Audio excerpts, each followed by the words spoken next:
ध्येय प्राप्त करने के लिए योजना बनाएं। योजना रहित कार्य करना, ध्यान रहे, योजना रहित कार्य करना असफलता का कारण है। आलसी मनुष्य के लिए सोना दरिद्रता की निशानी है। पुरुषार्थी मनुष्य के लिए सोना भाग्य की निशानी है। हाय, मैं हूं मनीष चंदवानी, आप सबका स्वागत है आनंद ट्रेडिंग पाठशाला में। हमने देखा बेसिकली 4 निवेश के प्रसिद्ध तरीके हैं, जिनमें सबसे पहला गोल्ड में निवेश करना, दूसरा रियल स्टेट या प्रॉपर्टी में निवेश करना, तीसरा इंश्योरेंस कंपनीज द्वारा एंडोवमेंट प्लान्स और म्यूचुअल फंड्स में निवेश करना, और चौथा स्टॉक मार्केट में निवेश करना। आइए हम सबसे पहले गोल्ड में निवेश करने के तरीके को समझते हैं, उसके ड्रॉबैक्स और एडवांटेजेस भी समझते हैं। हम जब गोल्ड में निवेश करते हैं तो यूजुअली हम बाज़ार में अपनी सेविंग्स से किसी ज्वेलर के पास कच्चा सोना या ऑर्नामेंट खरीदते हैं। हमसे ज्वेलर इस ऑर्नामेंट पे कुछ ना कुछ मेकिंग चार्ज लेता है, जो गोल्ड के प्राइस के अतिरिक्त हमें चुकानी होती है। कुछ समय पश्चात जब हम इसे बेचते हैं तो जिस भी ज्वेलर को हम बेचें वो हमसे बाज़ार में चालू गोल्ड की कीमत से हमसे गोल्ड खरीदता है, लेकिन मेकिंग चार्ज हमें अदा नहीं करता। हमारे द्वारा गोल्ड की मेकिंग का भुगतान जो हम करते हैं गोल्ड लेते वक्त, उसका पूरी तरह से नुकसान हमें ही सहना पड़ता है, और गोल्ड की विश्वसनीयता पे भी हर समय सवाल बना रहता है। मौजूदा समय में इसका बहुत अच्छा विकल्प गोल्ड का ETF आया है, जिसमें हम निवेश करते हैं और वो पूरी तरह सुरक्षित और विश्वसनीय है।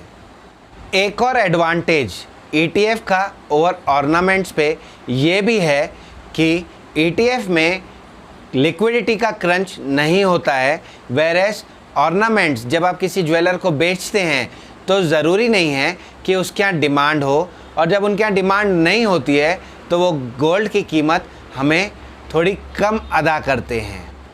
बीते कुछ दिनों में कोरोना वायरस के लॉकडाउन के कारण मार्केट में लिक्विडिटी का क्रंच बना रहा। निवेशकों ने जो गोल्ड एक्यूमुलेट किया था उसे एनकैश करने के लिए भी उन्हें मौका नहीं मिला।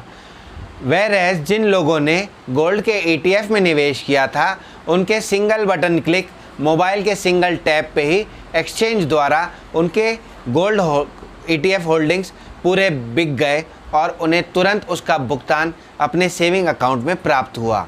तो कुल मिलाके मैं अगर ये कहूँ कि फ़िज़िकल गोल्ड में जब हम निवेश करते हैं तो गोल्ड की होल्डिंग हमारे पास ही रहती है, उसका उपभोग हम कर पाते हैं। वेरएज़ गोल्ड की मेकिंग चार्ज बेचते वक्त उसके ऑर्नामेंट्स की जो हम मेकिंग चार्ज देते हैं उसका हमें नुकसान होता है, और उसकी प्योरिटी की विश्वसनीयता पे भी हमेशा सवाल रहता है। अब फिज़िकल गोल्ड में लिक्विडिटी का क्रंच भी हर समय बना हुआ रहता है। वेरएज़ अगर हम कंपेयर करें कि गोल्ड के ETF में अगर हम निवेश करें तो गोल्ड के ETF में हमारा गोल्ड ट्रेजरी के पास सुरक्षित वॉल्ट में पड़ा रहता है। इसमें ये एक डिसएडवांटेज होता है कि वो गोल्ड का उपभोग हम फिज़िकली नहीं कर पाते हैं, लेकिन विश्वसनीयता का और मेकिंग चार्जेस जो हमें नुकसान सहने पड़ते हैं उनसे भी हम बचे हुए रहते हैं, और सिंगल बटन क्लिक पे विदाउट एनी लिक्विडिटी क्रंच के हमारा गोल्ड बिक जाता है और हमारे सेविंग अकाउंट्स में वो कीमत आ जाती है।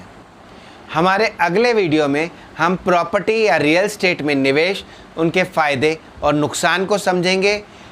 आपको अगर हमारा वीडियो पसंद आया तो इसे लाइक और शेयर करना ना भूलिएगा।